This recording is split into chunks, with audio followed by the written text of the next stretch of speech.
Perkenalkan, nama saya Nadila Idi dari kelas Petik D yang ingin memaparkan materi mengenai pengantar berbasis data mata kuliah pengantar ilmu komputer.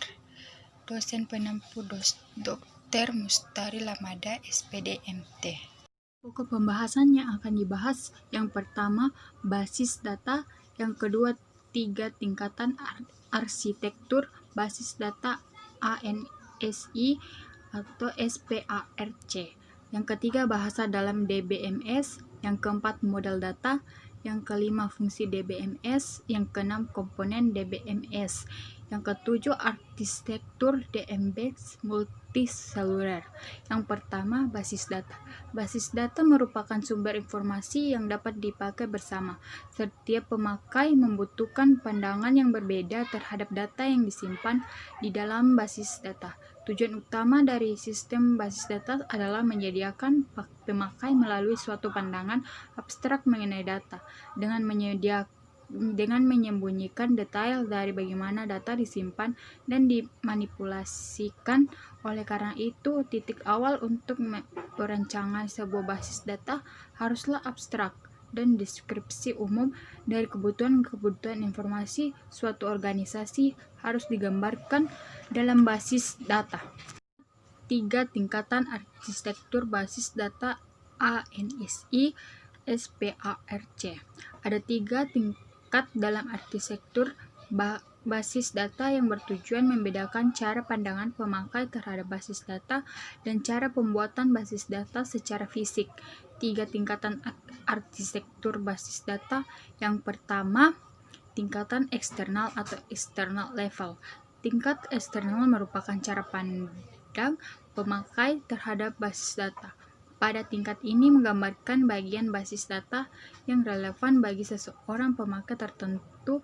Tingkat eksternal terdiri dari sejumlah cara pandangan yang berbeda dari sebuah basis data. Yang kedua, tingkat konseptual atau conceptual level. Tingkat konseptual merupakan kumpulan cara pandang terhadap basis data. Pada tingkat ini menggambarkan data yang disimpan dalam basis data dan hubungan antara datanya. Hal-hal yang digambarkan dalam tingkat konseptual adalah: yang pertama, semua entitas beserta atribut dan hubungannya. Yang kedua, batasan data. Yang ketiga, informasi sematik tentang data. Yang keempat, keamanan dan integritas informasi. Semua cara pandang pada tingkat eksternal berupa data yang dibutuhkan oleh pemakai harus sudah tercakup di dalam tingkat konseptual atau dapat diturunkan dari data yang sama. Tingkat internal atau internal level. Tingkat internal merupakan perwujudan basis data dalam komputer. Pada tingkat ini menggambarkan bagaimana basis data disimpan secara fisik di dalam peralatan storage yang berkaitan erat dengan tempat penyimpanan atau physical storage. Tingkat internal memperhatikan hal-hal berikut ini. Yang pertama, alokasi ruangan penyimpanan data dan indeks. Yang kedua, deskripsi record untuk penyimpanan atau dengan ukuran penyimpanan untuk data elemen. Yang ketiga, penempatan record. Yang keempat, penempatan data dan teknik interpretation. Data independent. Tujuan utama dari 3 tingkat arsitektur adalah memelihara kemandirian data atau data independen, yang berarti perubahan yang terjadi pada tingkat yang lebih rendah tidak mempengaruhi tingkat yang lebih tinggi. Ada 2 jenis data independence, yaitu yang pertama spatial data independent, bahwa internal schema dapat diubah oleh DBA tanpa mengganggu konsep skema. Kedua, logika data independence, bahwa konseptual skema dapat diubah oleh DBA tanpa mengganggu eksternal skema. Prinsip data independen adalah salah satu hal yang harus diterapkan di dalam pengolahan sistem basis data dengan alasan sebagai berikut. Yang pertama, DBA dapat mengubah isi lokasi perwujudan dalam organisasi basis data tanpa mengganggu program-program aplikasi yang sudah ada. Yang kedua, pabrik atau agen peralatan atau software pengolah data dapat memperkenalkan produk-produk baru tanpa mengganggu program-program aplikasi yang sudah ada. Yang ketiga, untuk memindahkan perkembangan program-program aplikasi. Yang keempat, memberikan fasilitas pengontrolan terpusat oleh DBA demi keamanan dan integritas data dengan memperhatikan perubahan-perubahan kebutuhan penggunaan. Yang ketiga, bahasa dalam DBMS. DBMS atau Database Management System adalah kumpulan program yang mengkoordinasikan sebuah kegiatan yang berhubungan dengan basis data. Yang pertama, data sublaguen. Data sublaguen adalah subset bahasa yang dipakai untuk operasi manajemen basis data. Basis data secara umum dikenal dua data sublain. Yang pertama, Data Definition Language atau DLL. Bahasa yang digunakan dalam mendefinisikan struktur atau kerangka dari basis data. Di dalamnya termasuk rekod, elemen data, kunci elemen, dan realisasinya. Yang kedua, Data Manipulation Language atau DML. Bahasa yang digunakan untuk menjabarkan pemrosesan dari basis data. Fasilitas ini dipergunakan untuk memasukkan, pengambilan, mengubah data. DML dipakai untuk operasi terhadap isi data. Isi basis data ada dua jenis DML. Yang pertama, procedural DML digunakan untuk mendefinisikan data yang diolah dan perintah yang akan dilaksanakan. Yang kedua, non-procedural digunakan untuk menjabarkan data yang diinginkan tanpa menyebutkan. Bagai DBMS mempunyai tugas untuk menangani semua bentuk akses kepada basis data secara konsep. Yang pertama, penggunaan menyatakan permintaan akses menggunakan DBMS. Yang kedua, DBMS menangkap dan menginterpretasikan. Yang ketiga, DBMS mencari. Yang pertama, eksternal atau conceptual mapping. Yang kedua, conceptual schema. Yang ketiga, conceptual internal mapping. Yang keempat, internal schema. Yang keempat, DMS melaksanakan operasi yang diminta terhadap basis data tersimpan. Proses 1 sampai dengan 4 dapat dilakukan secara interaktif atau dikomplit dulu atau iman cara pengambilannya. Model data. Model data adalah kumpulan konsep yang terintegrasi yang menggambarkan data, hubungan antara data, dan batas-batas data dalam suatu organisasi. Fungsi dari sebuah model data untuk mempresentasikan data. Yang pertama, model data berbasis objek. Model data berbasis objek menggunakan konsep entitas, atribut, dan hubungan antar identitas. Beberapa jenis model data berbasis objek yang umum adalah yang pertama, entity recognition, yang kedua, semantic, yang ketiga, fungsional, yang keempat, objective oriented. Yang kedua, model data berbasis record. Pada model data berbasis record, basis data terdiri dari sejumlah record dalam bentuk yang tetap yang dapat dibedakan dari bentuknya. Ada 3 macam jenis model data berbasis record. Yang pertama, model data relasional atau relasional. Yang kedua, model data hierarki atau hierarchical. Yang ketiga, model data jaringan atau network. Fungsi DBMS. Layanan-layanan yang sebaiknya disediakan oleh database management system adalah yang pertama, penyimpanan, pengambilan, dan perubahan data. Sebuah DMS harus menyediakan kemampuan menyimpan, mengambil, dan merubah data dalam basis data. Yang kedua, katalog yang dapat diakses pemakai, menjadikan sebuah katalog yang berisi deskripsi item data yang disimpan dan diakses oleh pemakai. Yang ketiga, mendukung transaksi, menyediakan mekanisme yang akan menjamin sebuah perubahan yang berhubungan dengan transaksi yang sudah ada atau yang akan dibuat. Yang keempat, melayani kontrol functionality, Sebuah DBMS harus menyediakan mekanisme yang menjamin basis data ter-up-to-date secara benar pada saat beberapa pemakai melakukan perubahan terhadap basis data yang sama secara bersamaan. Yang kelima, melayani recovery, menyediakan mekanisme untuk mengambilkan basis data ke keadaan sebelum terjadinya kerusakan pada basis data tersebut, hanya terhadap basis data yang sama secara bersamaan.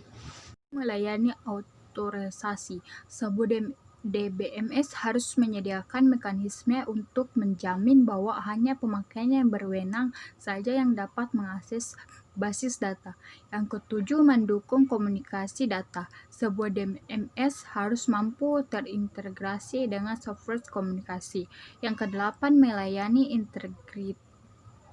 Sebuah DBMS bertujuan untuk menjamin sebuah data dalam basis data dan setiap terjadi perubahan data harus sesuai dengan aturan yang berlaku.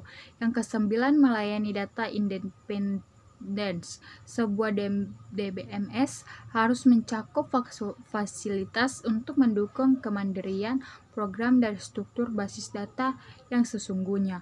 Yang kesepuluh, melayani utility. Sebuah DBMS sebaiknya menyediakan kumpulan layanan utility. Yang keenam, komponen DBMS. Yang pertama, query processor. Komponen yang merubah bentuk query ke dalam instruksi setingkat rendah ke database manager.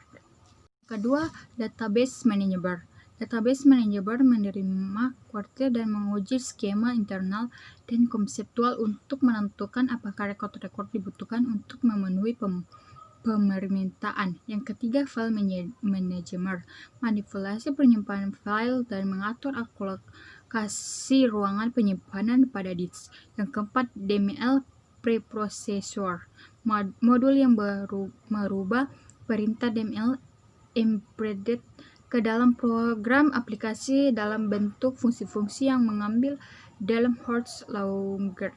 Yang kelima, DL compiler, mengubah perintah DDL menjadi kumpulan tabel yang berisi metadata.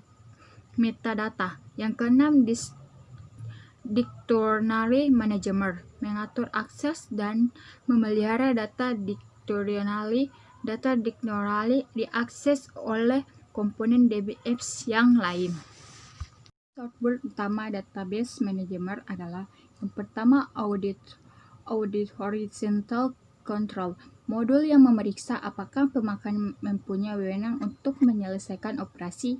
Yang kedua, command processor, memeriksa apakah pemakai mempunyai wewenang untuk menyelesaikan operasi. Yang ketiga, integrity checker, untuk semua operasi yang merubah basis data. Integrity checker memeriksa operasi yang diminta memerlukan batasan integritas. Yang keempat, query optimizer, modul ini menentukan strategi yang optimal untuk eksekusi query. Yang kelima, transaction management, modul ini mengerjakan proses-proses yang dibutuhkan operasi yang diterima transaksi. Yang keenam, scheduler, modul ini bertanggung jawab untuk menjamin operasi secara bersamaan terhadap basis data sehingga berjalan tanpa ada masalah antara yang satu dengan yang lain. Yang ketujuh, recovery management, modul ini menjamin basis data tetap konsisten walaupun terjadi kerusakan. Yang kedelapan, buffer management, modul ini bertanggung jawab terhadap pemindahan data antara lain memori dan secondary storage seperti disk dan tape. Arsitektur DBMS multi-user. Yang pertama, teleprocessing. Arsitektur tradisional untuk sistem multi-user adalah teleprocessing. Semua pemrosesan dikerjakan dalam batasan fisik komputer yang sama. Terminal untuk pemakai berjenis DAP yang tidak dapat berfungsi sendiri dan masing-masing dihubungkan ke komputer pusat. Terminal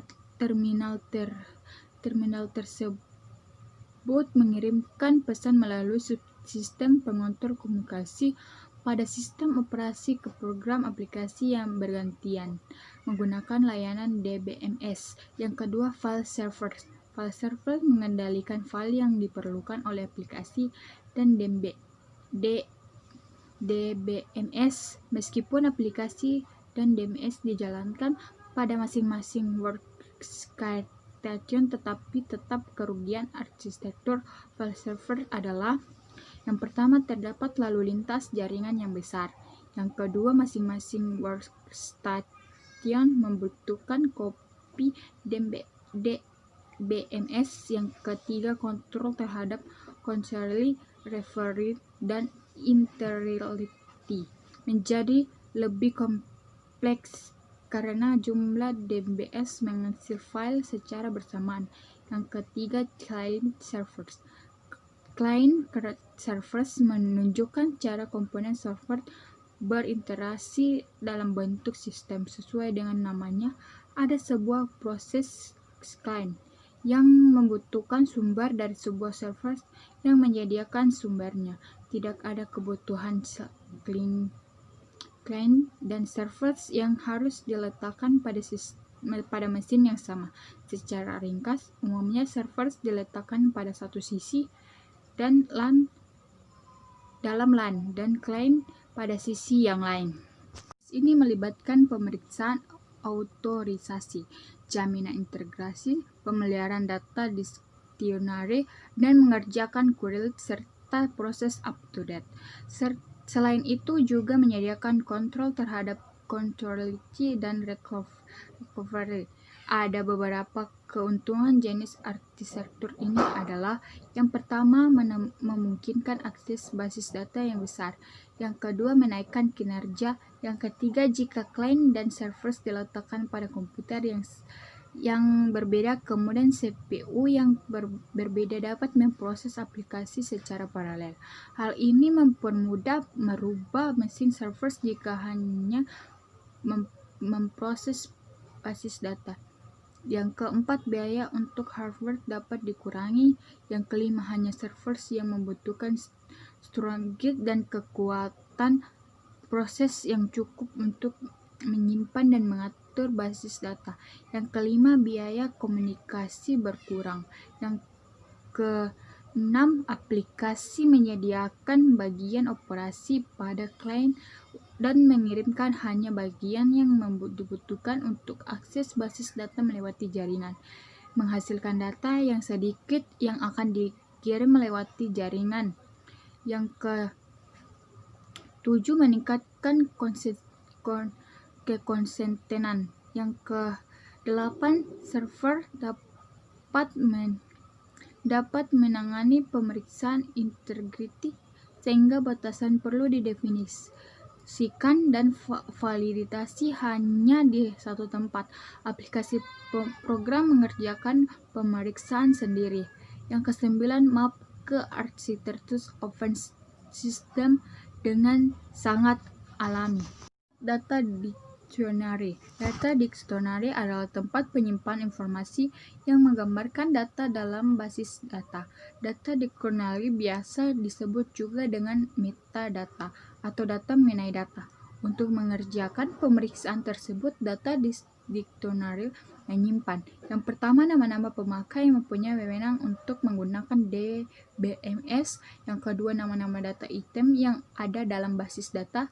Yang ketiga, data item yang dapat diakses oleh pemakai dan jenis akses yang mengizinkan, misalkan insert, up-to-date, delete, atau read. Sedangkan untuk memeriksa integrasi data dictionary menyimpan: yang pertama, nama-nama data item dalam basis data. Yang kedua, jenis dan ukuran data item. Yang ketiga, batasan untuk masing-masing data item. Hasil pemaparan materi saya, jika ada salah kata, mohon dimaafkan dan selamat pagi.